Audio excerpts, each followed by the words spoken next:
Bueno, ¿qué tal están? Estamos a 10 de febrero, perdón, a 10 de marzo de 2022 en la ciudad de Madrid a las 9:31 p.m. o 21:31.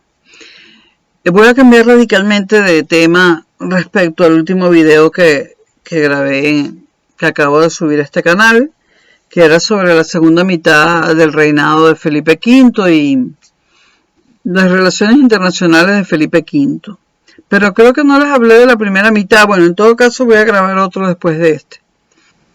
Me voy a ir al siglo XX, al crack del 29 y las consecuencias. El crack de 1929 y sus consecuencias.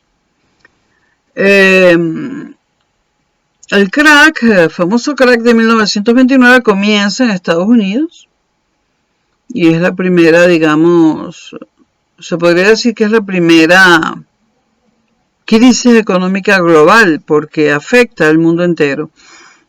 Comienza en Estados Unidos, en Wall Street, en 1929 y se dice que dura 3 años, hasta 1932 más o menos. Pero en realidad la Gran Depresión, como se le llamó, y se le llamó la Gran Depresión porque Estados Unidos hasta ese momento no había conocido depresiones económicas de más de 2 años de duración, y esta duró más. Por eso se le llama la Gran Depresión. En realidad la Gran Depresión no termina sino con el final de la Segunda Guerra Mundial. La Segunda Guerra Mundial hace que Estados Unidos fabrique armas, comida y le venda todo eso a Europa que está en guerra y se recupere económicamente. En realidad, los estadounidenses dicen que se recuperaron en 1932, pero en realidad lo que los recuperó fue la tragedia, sobre todo europea, de la Segunda Guerra Mundial. Porque si vamos a ver, además de los soldados norteamericanos que pueden haber muerto después del desembarco en Normandía, pues el único ataque realmente importante que tuvieron los Estados Unidos fue el ataque japonés a la base militar de Pearl Harbor. Bueno, la Gran Depresión va a tener efectos dramáticos sobre el orden social, la estabilidad política y la paz internacional, sobre todo eso. Va a haber desorden social, lucha de clases, va a haber inestabilidad política y el mundo va a entrar en guerra. Esas son las 3 consecuencias dramáticas de la Gran Depresión, del crack del 29. La presencia de Estados Unidos en la economía internacional era un problema, porque entonces esta depresión alcanzó a todos los países desarrollados, es decir, Estados Unidos y Europa. Latinoamérica no sufrió prácticamente los efectos de la Gran Depresión del 29, porque además vendía materias primas y quizás hasta le sirvió para... Latinoamérica más bien tuvo crecimiento económico. La presencia de Estados Unidos en la economía internacional, es decir, en Europa, fue lo que hizo que la Gran Depresión se volviese global. Hubo cierre de mercados y repatriación de capitales norteamericanos, pero eso no pudo evitar la mundialización de la crisis. Porque globalizaciones ha habido muchas, esta no es la primera, de esta se habla más o menos desde 1990 por ahí, 1989, ¿no? Pero esta no es la primera globalización, ha habido muchas antes. Cuando se encuentran Europa y América, cuando los europeos descubren América, ahí comienza también una globalización quizás mucho más importante que esta y de mayores consecuencias y alcance. Que esta me refiero a la que vivimos ahora. Ahora estoy hablando de la mundialización de la crisis del carácter del 29, que también es una globalización. En esa época había una ausencia de colaboración internacional y Esto se solucionó después para que no volviera a ocurrir y entonces los países, para defenderse de la Gran Depresión, los países del primer mundo, del entonces primer mundo, pues aumentaron sus políticas proteccionistas, o sea, convirtieron a sus economías en economías autárquicas, donde producían lo que ellos consumían y no compraban afuera. Esta fue una de las respuestas a la crisis, ¿no? El impacto de la Gran Depresión o del crack del 29 fue multidimensional. La crisis y la depresión tuvieron impactos en todas las dimensiones de la vida, de los países y de las personas. Fue un desafío de los estados, porque con menos recursos tenían que atender más necesidades, porque esta Gran Depresión trajo consigo un desempleo enorme, ¿no? Otra respuesta inevitable a una crisis de este tamaño fue el surgimiento de tensiones ideológicas y confrontaciones de clase. Cuando las cosas van bien, el rico y el pobre se miran, pero no está ahí. Cuando las cosas van mal, la cosa va más allá de una mirada. Las grandes potencias democráticas trataron de hacer una gestión económica para superar la crisis y buscaron la legitimación del sistema demoliberal, o sea, democrático-liberal. Pero había estados con poca tradición liberal y implementaron crecientes prácticas políticas autoritarias y totalitarias, por ejemplo Italia. Y hubo una legitimación del nacionalismo. Y estas políticas autoritarias y totalitarias fueron legitimadas por un nacionalismo radical. ¿Cuáles nacionalismos fueron estos? Los que nacieron o en todo caso se reforzaron a raíz de la Gran Depresión o del crack del 29. Los más importantes, el nacionalismo italiano, el fascismo, y el nacionalismo alemán, el nacionalsocialismo.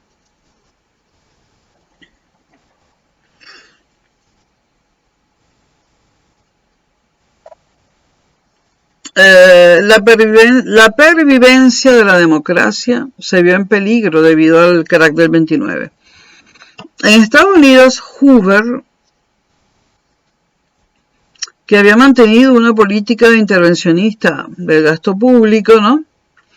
Bueno, Hoover era un hombre que venía, digamos, de lo que hoy llamaríamos la política monetaria. Si alguien manejaba la moneda, el dólar y todo esto, era él, ¿no? Pero como presidente de Estados Unidos y ante el surgimiento de la Gran Depresión del 29, Hoover emprende una política intervencionista de gasto público. Lo primero que siempre se le ocurre a un presidente cuando hay una cosa así es inyectar dinero en la sociedad, incrementar el gasto público. También probó con estímulos a la producción y con estímulos al sostenimiento del empleo y de los salarios. Además implementó, y esto para Estados Unidos es una cosa que muy pocas veces hace, una reducción de impuestos, pero muy grande, ¿no? Esta reducción de impuestos produjo, por supuesto, un enorme déficit presupuestario. Si a mí no me entra dinero por los impuestos, yo no tengo presupuesto para gobernar.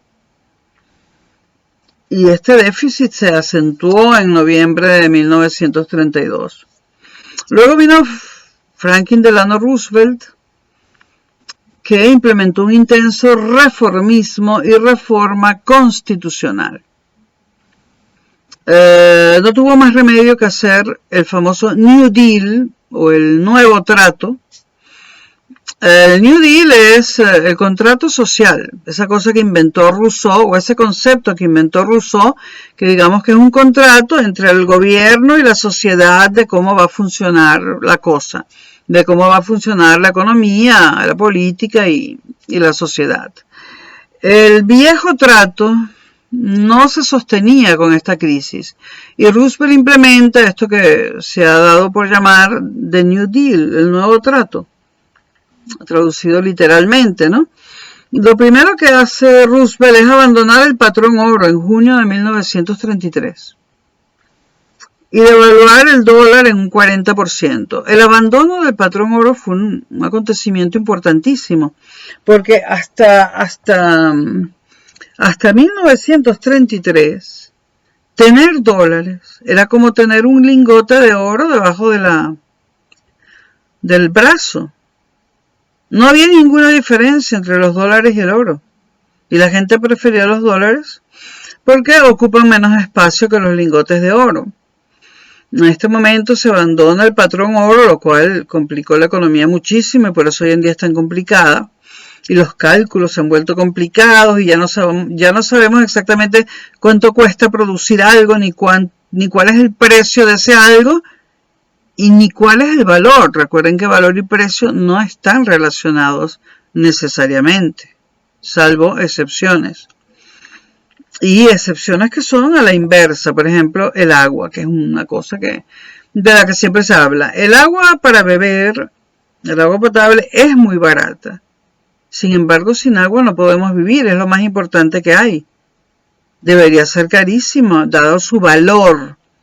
Pero, como sin ella no podemos vivir, no es costosa.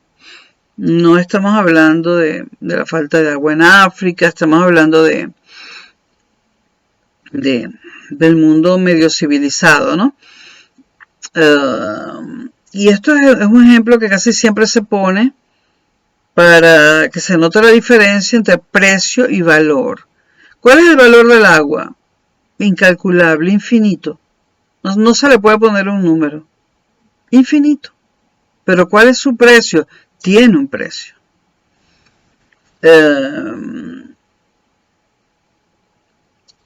Este es el ejemplo, repito, que se pone casi siempre para marcar la diferencia entre lo que es el valor de algo y su precio. Además de abandonar el patrón oro en junio del 33 y de devaluar el dólar nada menos que 40%, también se rebajaron los tipos de interés para que la gente pudiera medio seguir pagando los créditos, pero igual no pudo. Se concedieron créditos.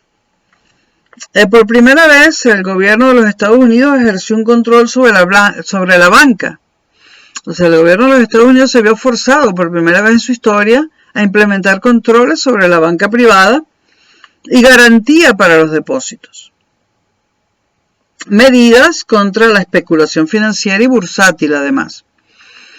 ¿Qué de novedoso tiene el control de la banca y la garantía de depósitos? Bueno, hasta 1933, usted iba al banco y usted metía su dinero allí.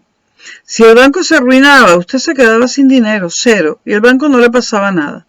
Bueno, también se quedaba sin dinero, pero usted no recuperaba sus ahorros.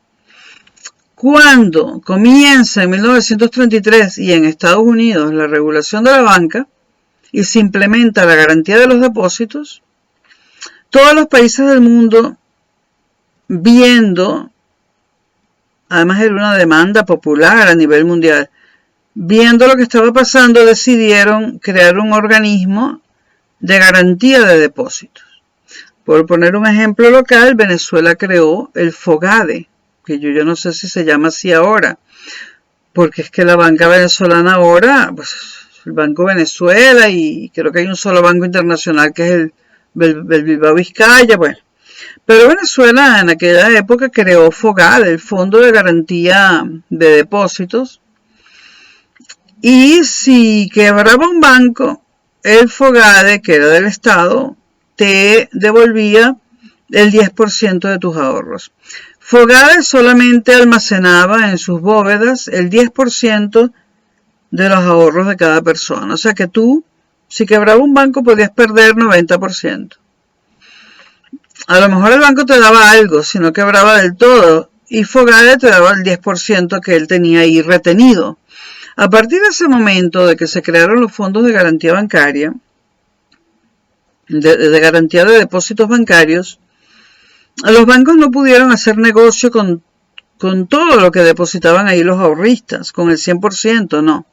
Tenían que depositar en el FOGADE de su respectivo país, se llamara como se llamara esta institución, la finalidad era la misma, tenían que depositar ahí el 10% como mínimo del dinero de los ahorristas para, en una eventual quiebra, no dejar sin nada a los ahorristas.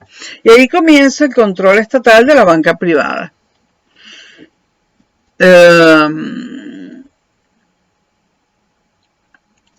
La comienza Estados Unidos, sin embargo, luego de que pasa la crisis y la Segunda Guerra Mundial, Estados Unidos vuelve a lo de siempre, ¿no? Pero en Latinoamérica y en Europa sí que sigue habiendo un fondo de garantías bancarias, un fondo de garantías de depósitos bancarios. Roosevelt también implementa políticas sociales por primera vez en la historia de los Estados Unidos, que consistían en créditos, lo que se pasó a llamar créditos blandos, créditos con bajo interés, a ver si la gente podía montar un negocio, aunque fuera pequeño. Seguro de desempleo, aunque no lo crean, en Estados Unidos hay un pequeño seguro de desempleo que nació en la época del crack. Y seguro, o como lo quieran llamar, pensión de jubilación. Muy modesta la de los Estados Unidos, hay que decirla, la pública. Y también políticas laborales. Se permitió la acción sindical, que estaba muy controlada, se permitió el derecho de huelga, o si no, salía todo el mundo a la calle y aquello era la anarquía. Se tuvo que permitir el derecho de huelga, pero tampoco el New Deal fue una cosa tan amplia, tuvo sus límites, ¿no? Tuvo sus límites. Roosevelt acude como todos saben, a Keynes, a John Maynard Keynes, el economista británico, culpable de todos los errores que ha cometido Latinoamérica, porque Latinoamérica empezó a aplicar la receta de Keynes, la receta que Keynes aplicó en Estados Unidos para el crack del 29, luego Latinoamérica se puso a aplicarla a diestra y siniestra y se arruinó. Porque no era la misma situación y además la receta de Keynes solo sirvió para ese caso. Le dieron el premio Nobel, es verdad, pero Keynes nunca sirvió para más nada, salvo para alimentar los discursos populistas de la izquierda, ¿no? Pero nunca más las enseñanzas de Keynes han podido resolver problemas reales. Fue esa coyuntura la que pudieron resolver porque se hizo de una manera muy particular y digamos que Keynes tuvo suerte. Y los Estados Unidos también, pero digo que él tuvo suerte porque se hizo conocido y ganó el Nobel de Economía. En un momento dado Roosevelt vio que a pesar de que él había bajado los tipos de interés y había intervenido la banca no le daba crédito a las personas. Entonces lo que hizo Roosevelt fue, aleccionado por Keynes, endeudarse el Estado. El Estado norteamericano pidió créditos a la banca privada norteamericana y se endeudó el Estado. ¿Y qué hizo el Estado con este dinero que le pidió prestado a la banca privada norteamericana? Pues con este dinero empezó a dar créditos a muy bajo interés, créditos públicos a las personas individuales y a las pequeñas empresas y medianas empresas. Entonces, el Estado norteamericano se endeuda con el sector privado para dar créditos blandos a las personas y a la pequeña y mediana empresa, para pagar seguro de desempleo, para pagar jubilaciones y para esas cosas básicamente. Esto dio resultado. El Estado norteamericano se endeudó severamente y el gasto público, la inversión en gasto público fue enorme. Keynes le dijo a Norteamérica, le dijo a Roosevelt, tú construye lo que sea, construye autopistas, construye aeropuertos, lo que te parezca, lo que sea, porque la meta es dar empleo y que todo el mundo esté trabajando. Cuando todo el mundo esté trabajando y tú como Estado le estés pagando un sueldo con dinero prestado de la banca privada, entonces esta gente volverá a tener poder adquisitivo, volverá a ir a los supermercados a comprar, comprará cosas, incluso algún capricho, algo así, y se reactivará la economía. Eso dio resultado. Y es el único escenario en la historia de la humanidad, desde que Keynes nació, en que una receta de Keynes, la primera y la única, dio resultado. Keynes, aplicado en Latinoamérica, la arruinó. Porque lo aplicaron mal, porque no era el mismo escenario, y porque los Estados Unidos, el gobierno norteamericano, no le robó el dinero a los bancos privados, se lo fue devolviendo, y las empresas norteamericanas que recibieron créditos del gobierno también devolvieron el dinero cuando se recuperaron.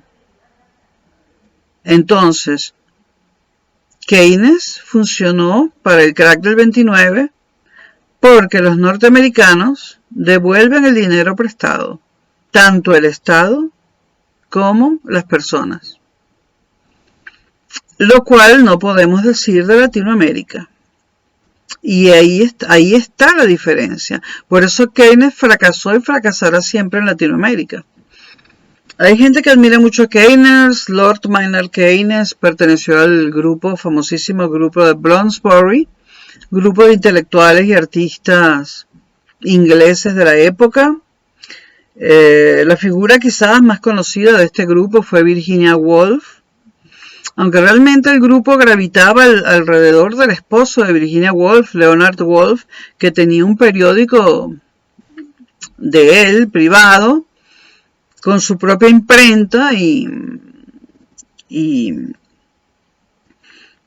bueno, había creado todo un movimiento intelectual alrededor del periódico de él, y de allí salieron figuras como el mismo Leonard Woolf, Virginia Woolf, por supuesto, John Maynard Keynes, que los frecuentaba, era amiga de ellos, y personajes que tuvieron una vida privada interesante, más no pública, como Vita Sackville West,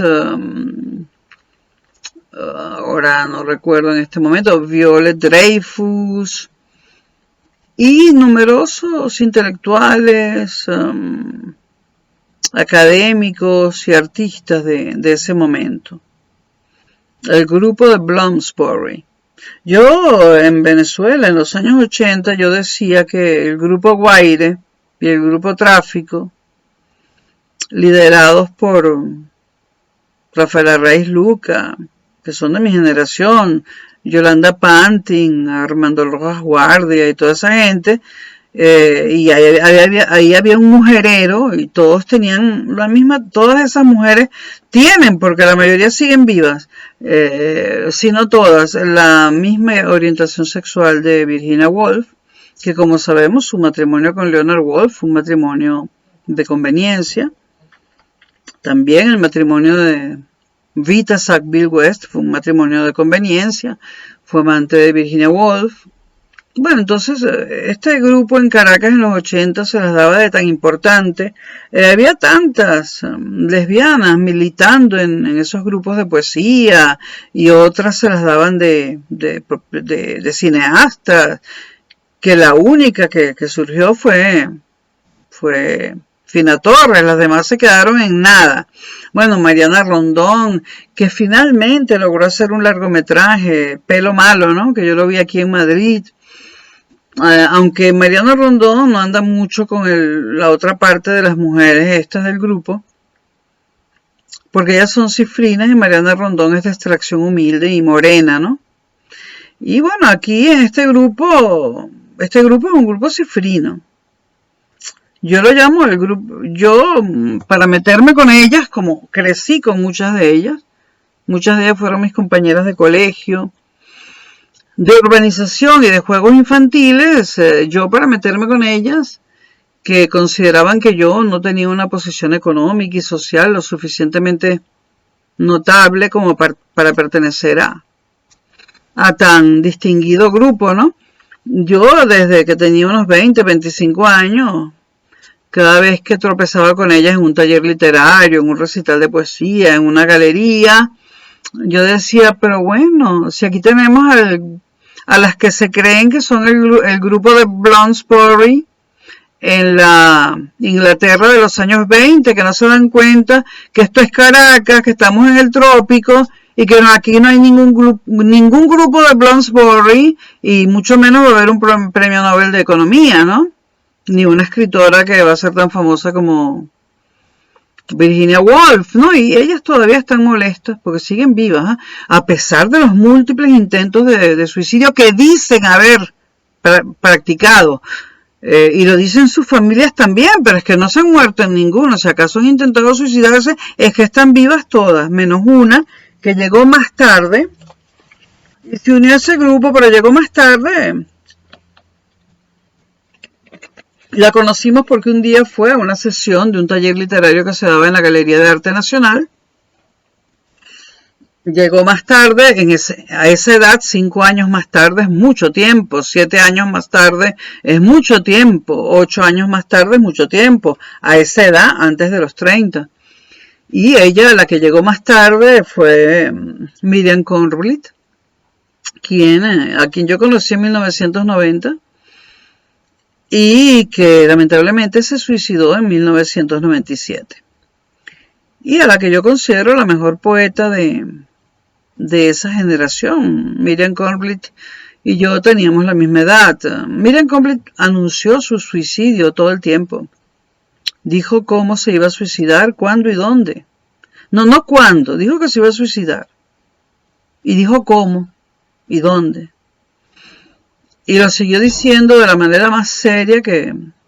Pero pasaba el tiempo y como no se suicidaba, de todos modos, había signos alarmantes de que lo iba a hacer. Yo estaba casi segura que lo iba a hacer y no lo íbamos a poder evitar.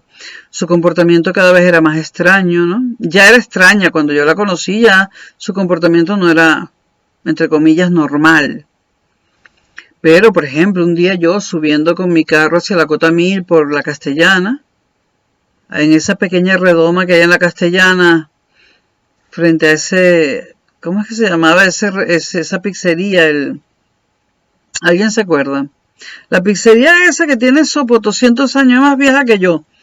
Bueno, allí en esa redoma de la Castellana, donde estaba el Banco Consolidado y diagonal, la pizzería esta, que no me acuerdo el nombre, en un banquito de la plaza estaba sentada Miriam Conrad así.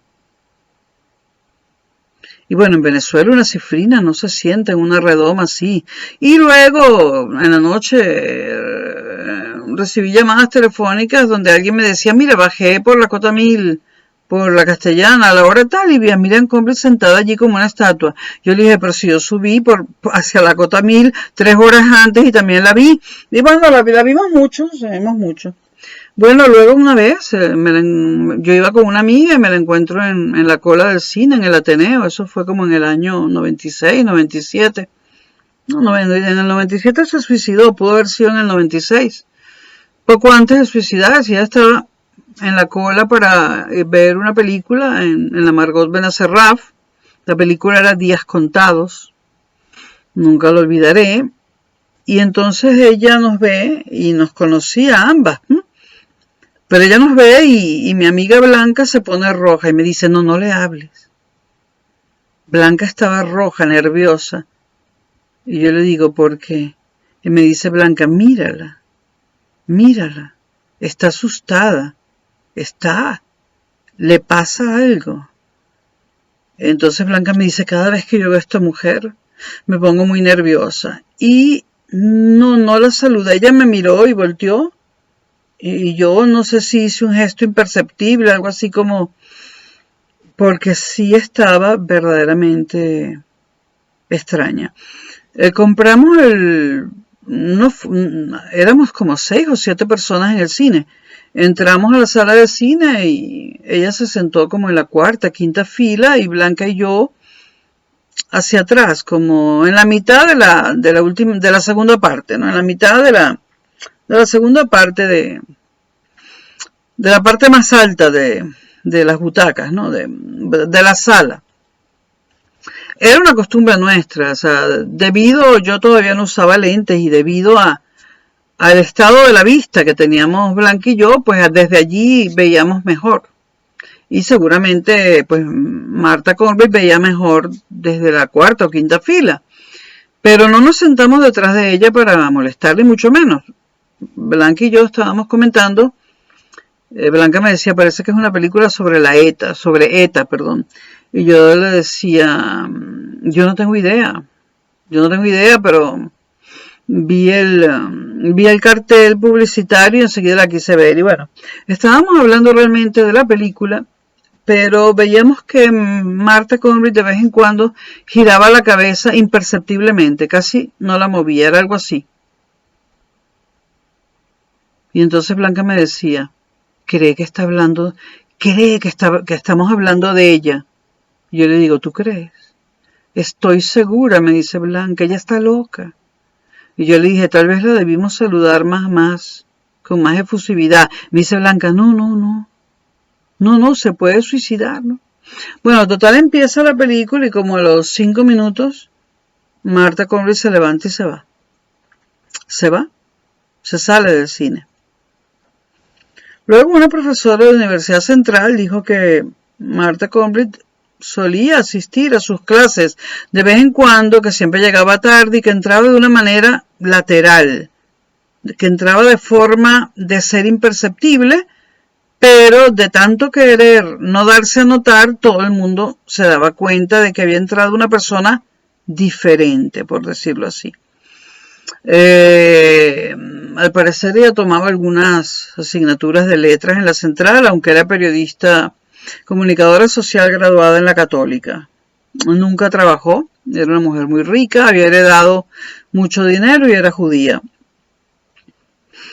Y bueno, esta profesora contaba que así como llegaba tarde y se iba de forma como lateral, para que no se le viera mucho, también se iba antes que los demás.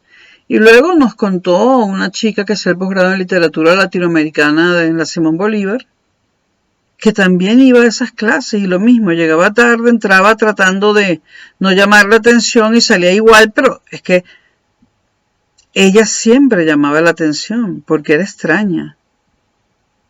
Es más, la primera vez que yo la vi fue en la sede de Monte Ávila Editores en Altamira. El León se llama la pizzería, El León.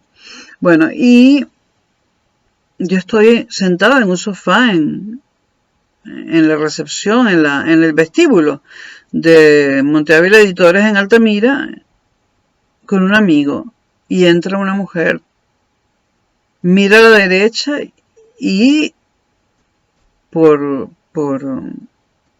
casualidades de la vida, su mirada y la mía se quedan fijas la una en la otra. Y yo sentí que me bajaba como un rubor, y ella también, estoy segura.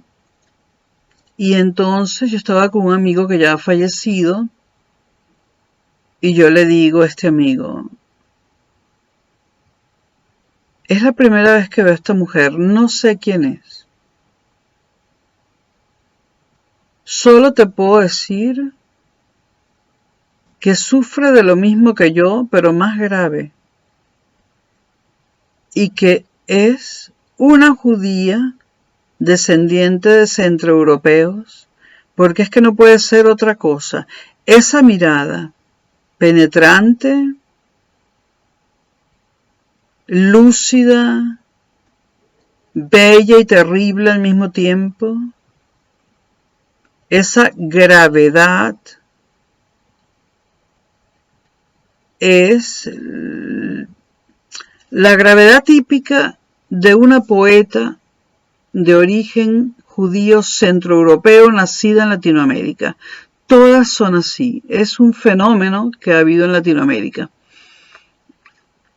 Y como un cuarto de hora más tarde, Rafael Arraiz Luca nos presenta, y de hecho, Marta era poeta, de hecho, era de origen alemán, sus abuelos habían muerto en Auschwitz, los 4, y era judía, por supuesto. Y nuestras miradas, tratábamos de no cruzar las miradas, porque uno se reconoce en su igual.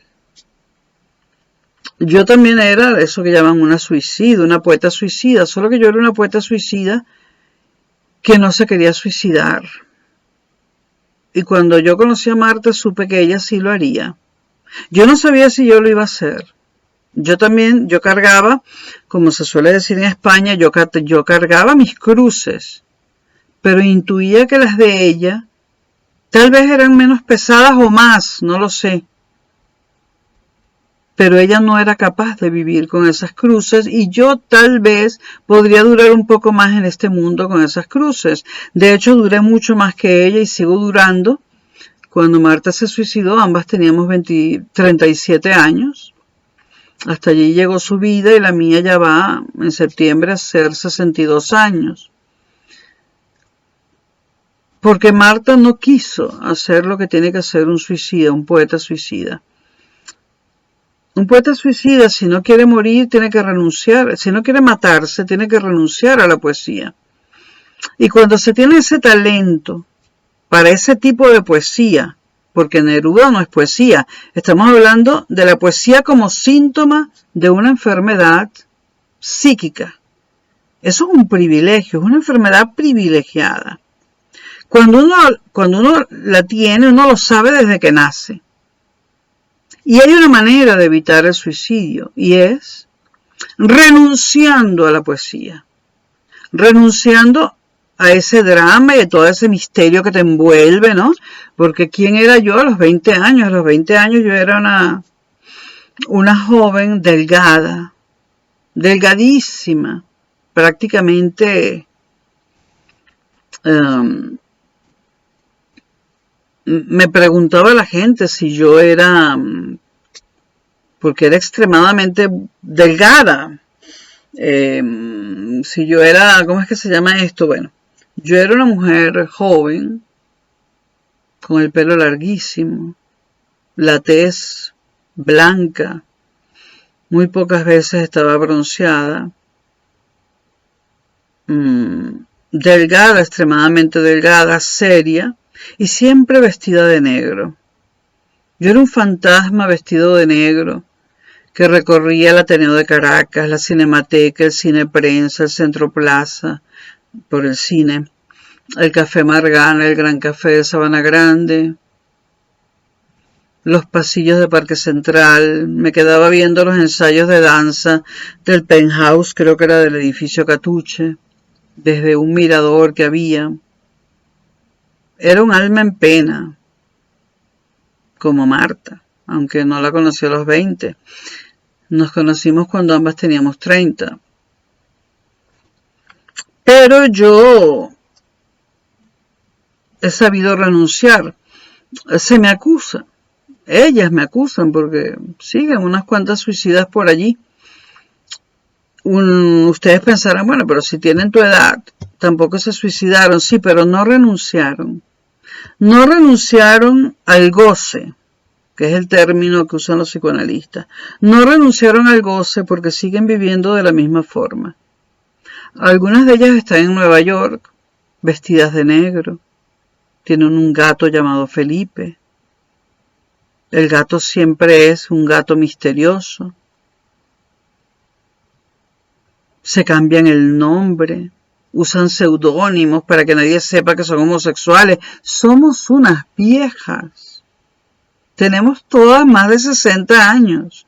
Usan seudónimos como si fueran personajes importantísimos.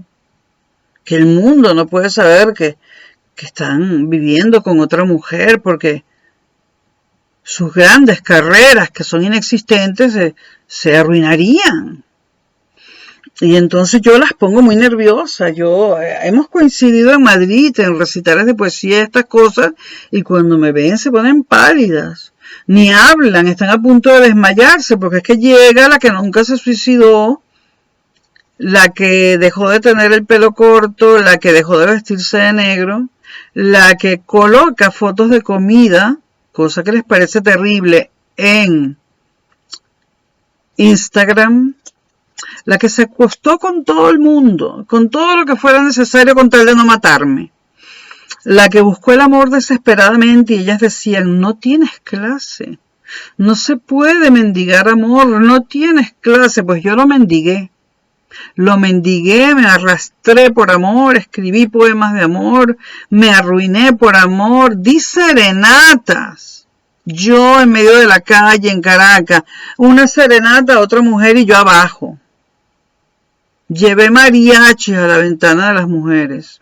Yo llevaba mariachis a la ventana de las mujeres. Participaba en carreras de coches ilegales, a toda velocidad. Yo hacía cualquier cosa con tal de postergar y postergar la muerte, y todo ese tipo de actividades te distraen, porque si te quedas encerrada, te matas. Entonces, mi vida se convirtió en una sucesión de excesos, exceso tras exceso, excesos de todo tipo, excesos artísticos, excesos sexuales, excesos verbales, excesos literarios. Eso quiere decir escribir demasiado, leer demasiado, excesos de todo tipo, exceso de trabajo, exceso de estudio, exceso de velocidad. Mi vida estaba asignada por el exceso. Y a pesar de que ellas tenían dinero y yo no, yo sufría menos, porque yo me degradaba, porque no vale la pena perder la vida para que cuando mueras, que te escriban tu biografía y digan, era misteriosa, tendría 2 o 3 amigos, no sabemos casi nada de lo que pensaba porque poca gente la conoció. No, bueno, de mí no se puede decir eso. Ahora, he conocido muchísima gente y seguramente nadie sabe cómo pienso y nadie lo ha logrado entender nunca. Pero de mí no se puede decir que me haya escondido, que haya sido misteriosa. Esta apertura, cuando yo aparecí en YouTube, eso fue dramático.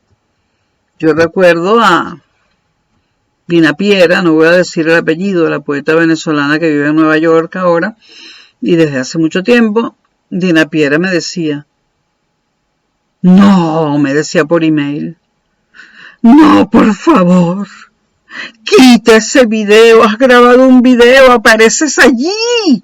Eso fue en el año 2011. Le dije, bueno, pero tardé 2 años, el canal lo abrí en 2009 y me decía, quítalo, no podemos aparecer en un video, YouTube, somos intelectuales, no te puedes degradar.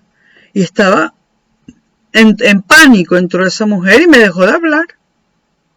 Y también dejó de hablar de Manon Cubre porque aparecía en videos. Pero bueno, Manon es otra cosa. Manon nunca se iba a suicidar y Manon era una HDP y sigue viva, nos enteramos.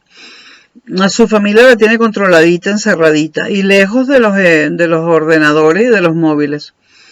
Y bueno, sí, aparecía en YouTube y tuve aquel canal y todo el mundo se horrorizó y la poca gente que todavía me hablaba me dejó de hablar porque es que yo soy una youtuber que vive en Lavapiés, que está más loca que una cabra, y ellas son curadoras de arte de la Galería X3i de la calle 12, Broadway.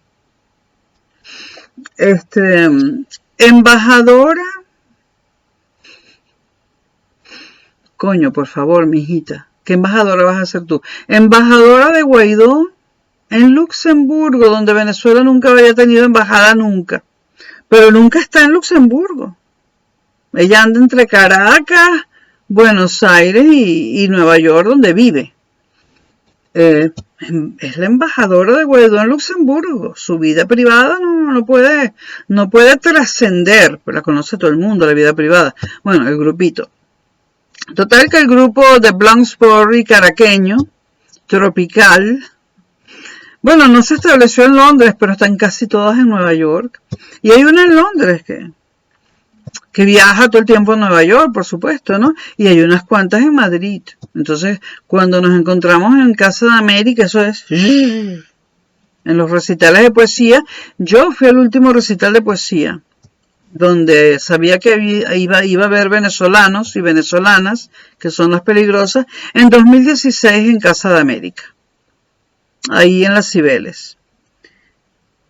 y todo el mundo eran puros cruces de mirada, uno te saludaba, el otro no, el otro se iba, la otra se escapaba, la otra volvía, todo era una cosa así como si fuéramos gente importantísima que está junta en un lugar donde no deberían estar juntos. Bueno, yo vi toda esa ridiculez y dije, yo cuando me entere que hay una venezolana o un venezolano en un evento cultural aquí en Madrid, yo no voy, huyo, porque mi amor, yo no me he suicidado, ni me voy a suicidar, y paso. Bueno, el caso es que Marta Conway no pasó, y Marta Conway se mató como dijo que se iba a matar. Se tiró del balcón de su apartamento, dejó su último libro escrito a máquina, las hojas con un pisapapeles encima para que no se volaran, y registrado con sus derechos de autor también debajo del pisapapeles. Abrió todas las ventanas, las cortinas se agitaban al viento y se lanzó por el balcón. Y bueno, es lamentable y eso daría para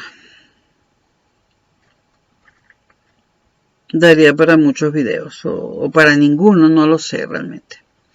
Bueno, ¿por qué yo hablé de esto?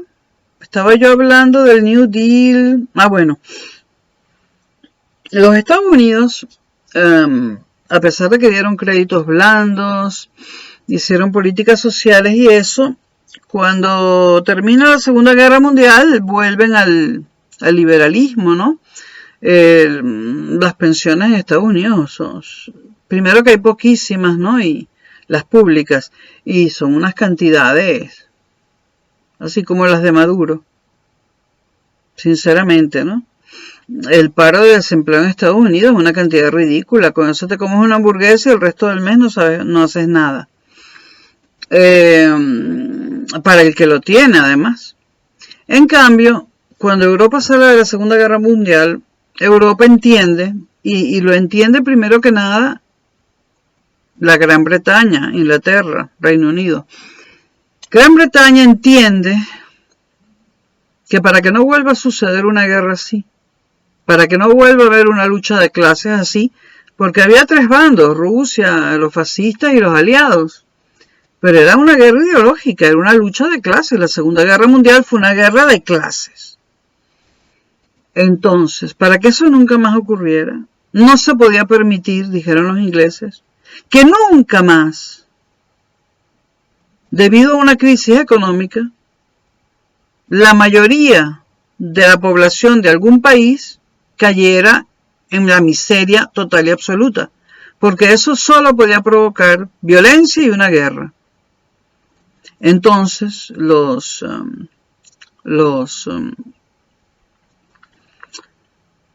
ingleses son los creadores del estado de bienestar, del welfare state. Los ingleses crean el estado de bienestar. No son tan capitalistas como ustedes piensan, son ambas cosas. Porque están los capitalistas ingleses, pero están los socialistas ingleses. Los ingleses crean el estado de bienestar.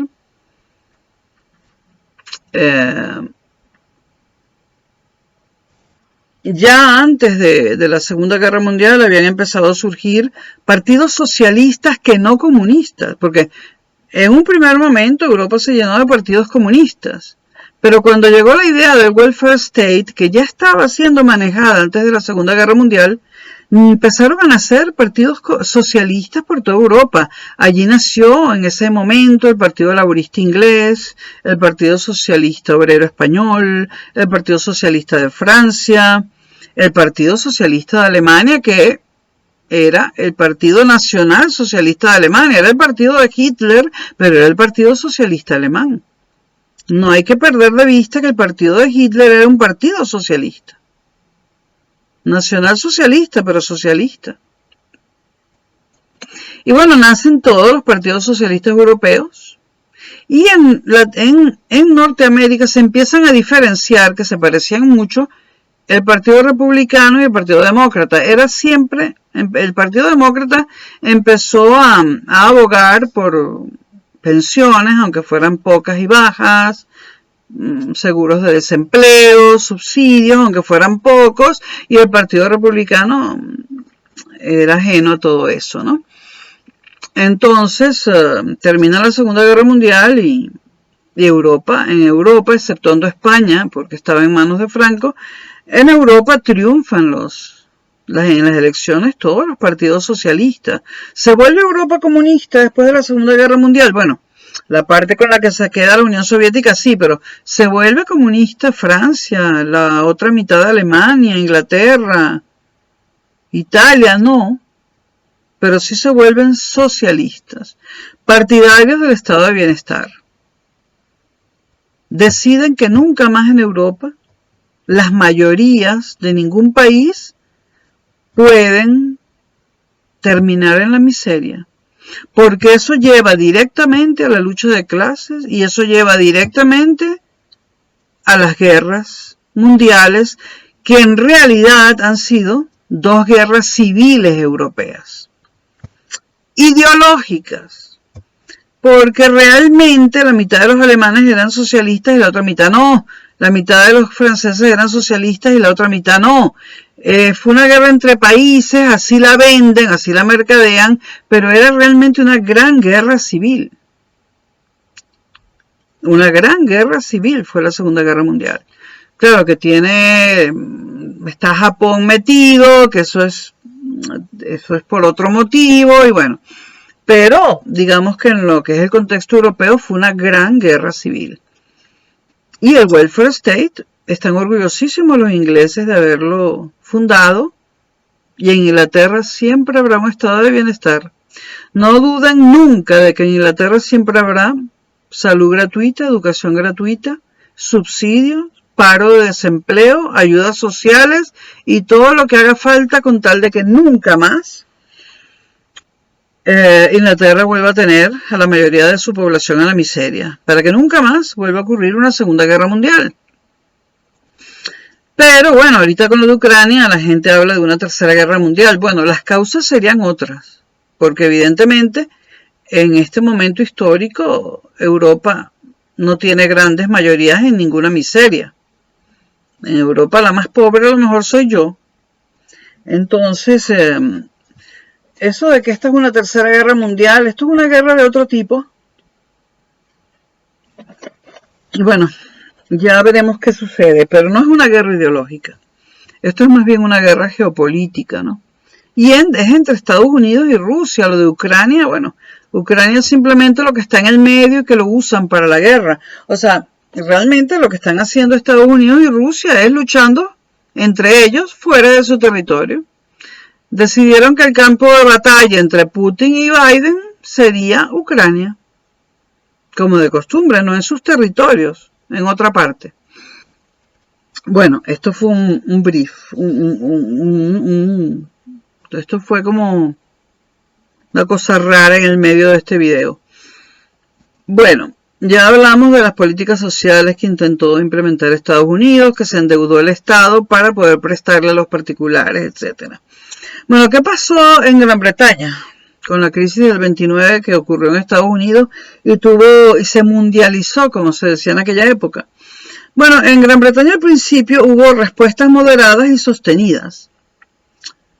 Hubo el gobierno del laborista, el primer gobierno de un socialista en Gran Bretaña, el gobierno del laborista, y no se rían del nombre, el laborista, el premier MacDonald. Sí, MacDonald. Y el gobierno de Unión Nacional entre el 29 y el 35. Primero un gobierno socialista y luego un gobierno de Unión Nacional, para tratar de paliar la crisis. Hubo una austeridad en el gasto y proteccionismo.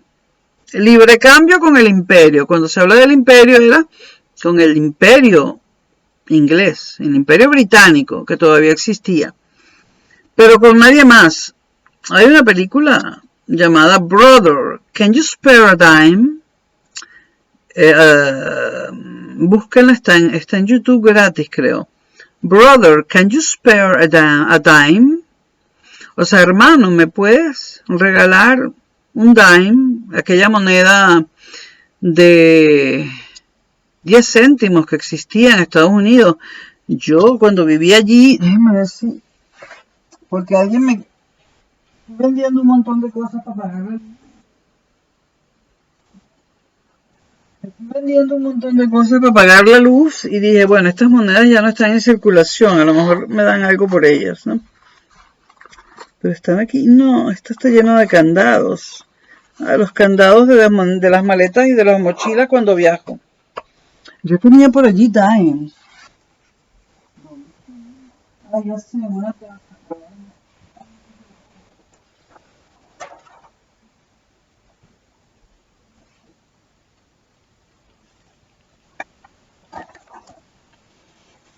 Bueno, el dime, que todavía existía en 1993, 1994, el dime era una moneda de 10 céntimos de dólar y me acuerdo que la llamada telefónica más barata en un teléfono público costaba un dime, 10 céntimos. Y yo tengo por ahí dimes que ya no están en circulación desde hace muchos años. Ya que digo.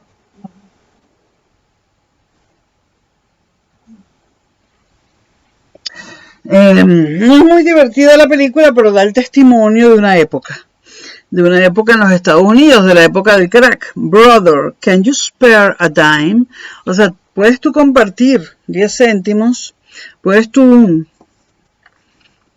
ser solidario y darme 10 céntimos? Bueno, porque Estados Unidos se llenó de mendigos. Entonces, ya vimos lo que más o menos pasó en Estados Unidos y más o menos en Inglaterra, aunque esto hay que verlo con mucho más profundidad. ¿Qué pasó en Francia? Bueno, hubo un inmovilismo y un aburguesamiento rural del régimen. La gente dijo, me quedo en el campo. No es momento de alejarse de la fuente de los alimentos, ¿no? En ese momento estaba en el poder la Tercera República Francesa. Hubo tensiones ideológicas entre derechas reaccionarias e izquierdas revolucionarias. Es Francia, no faltaría más, ¿no? Y hubo una polarización entre dos países. Francia se convirtió en dos países polarizados y debilitados. Hubo un debilitamiento colectivo nacional en Francia. Tan fue así que hubo 42 gobiernos distintos en 21 años. Una inestabilidad política grande en Francia. Hubo un déficit de la balanza de pago francesa, deflación de precios y salarios. Deflación, como saben, es inflación más desempleo, ambas cosas al mismo tiempo. Crisis social. Apareció este personaje que era del Frente Popular, es decir, bastante de izquierda, llamado León Blum. Con su frente populismo hubo tensión social. Entonces, Estados Unidos, Gran Bretaña, Francia. ¿Qué pasó en otros países europeos?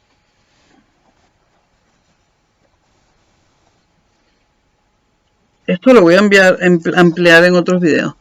Pues en otros 3 países europeos la cosa fue peor porque hubo un triunfo total del totalitarismo.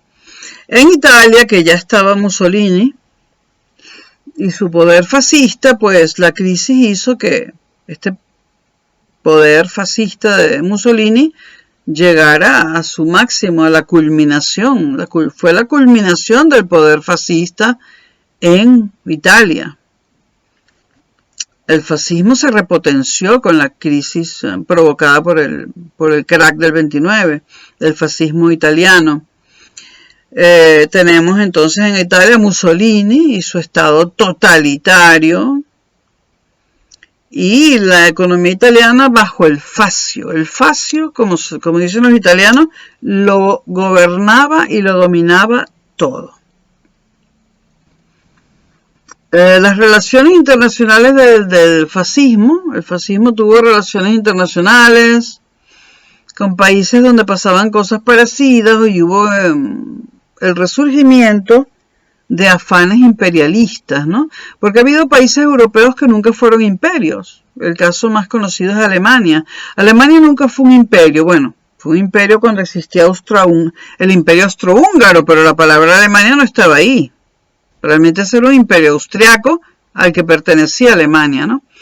Alemania, que nunca había sido imperio, se sentía mal, un país europeo que nunca había sido imperio, y entonces a Hitler se le ocurre la idea de conquistar toda Europa y después Rusia, el norte de África y después el mundo entero. Entonces, resurge ese afán de imperialismo, sobre todo en aquellos países que no habían sido imperios. A Italia le salió esto, bueno, peor imposible. Y a Alemania todos sabemos cómo terminó, ¿no? Pero lo de Italia es que Italia ni siquiera estuvo a punto de tener un imperio. En Alemania viene la crisis de la República de Weimar, que es una república que ha sido muy idealizada por historiadores, artistas, intelectuales, ¿no? El régimen político que hubo en Alemania después de la Primera Guerra Mundial y antes de la Segunda Guerra Mundial, bueno, antes de que llegara Hitler al poder, que llegó antes de empezar la Segunda Guerra Mundial. Se debilita la República de Weimar debido a la crisis económica y hay un ascenso de ese nuevo movimiento que había surgido llamado el nacionalsocialismo. Como ustedes saben, Hitler dio un golpe de Estado y estuvo preso 2 años. Hay casualidades en este mundo. Y mientras estuvo preso, escribió Mein Kampf, Mi lucha, que era su programa político. Al salir, estuvo preso por dar un golpe de Estado y era un cabo. Un cabo, lo habían ascendido a cabo en la Primera Guerra Mundial. Escribe Mi lucha, Mein Kampf, en la cárcel, y cuando sale de la cárcel se pone a seguir construyendo su partido político, el Partido Nacional Socialista. Entonces surge Adolf Hitler y el Estado nazi. Adolf Hitler gana elecciones 2 veces y llega al poder por elecciones. Nunca fue un dictador, digamos, legalmente. Era un presidente, llegó 2 veces al poder por elecciones. Cualquier parecido con algún otro país tropical, pura coincidencia. Con Adolf Hitler llega el supremacismo que Hitler lo ubica en la raza aria, cuando él no era ario, pero bueno, él lo ubica en la raza aria. Llega el nacionalismo, primero Alemania y Alemania para los alemanes y para los arios sobre todo, y la xenofobia contra los judíos, contra los españoles, alguna pequeña colonia africana que había allí, que era sobre todo una colonia de artistas, bueno, homofobia, bueno, los odios de Hitler eran muy variados, ¿no? Contra los judíos, contra los negros, contra los españoles, contra los minusválidos, contra los inválidos, contra los homosexuales, contra cierto tipo de artista, contra la gente que escuchaba el jazz, bueno, tuvo un abanico grande de odios. Y bueno, surge la geopolítica del nazismo, que eso da para hablar de la Alemania nazi se puede uno pasar toda la vida. Pero esto es un breve video. ¿Y qué pasó en la Unión Soviética? Llega Stalin. O sea, Lenin se está muriendo. Le da una apoplejía que no le permite ir a la reunión. A la reunión donde iban a designar a su sucesor. Pero él le da consejos a todos los que iban a la reunión y les dice, de todos los candidatos que hay, que creo que eran 3 o 4, voten por cualquiera menos por Stalin no. Pero no le hacen caso y como Lenin no está presente porque está atado a una cama, está prácticamente muriéndose, escogen a Stalin como sucesor de Lenin. ¿Por qué escogen a Stalin? Porque era el menos instruido, el que tenía menos apoyos y supusieron que era el más fácil de manejar. Bueno, fue tan fácil de manejar que terminó matándolos a todos los que lo escogieron. Acabó con todos. Entonces llega el ascenso y la coronación de Joseph Stalin, el mayor asesino de todos los tiempos, con sus planes quinquenales, que todos eran un fracaso, el comunismo en un solo estado y el estado comunista. Y todavía no hemos llegado a la Segunda Guerra Mundial y Stalin solamente tiene a Rusia. Ahora viene lo bueno. Pero este video lo dejo hasta aquí porque era para hablar de... ¿De qué? Era para hablar de la crisis del 29 y su repercusión mundial. Nos vemos.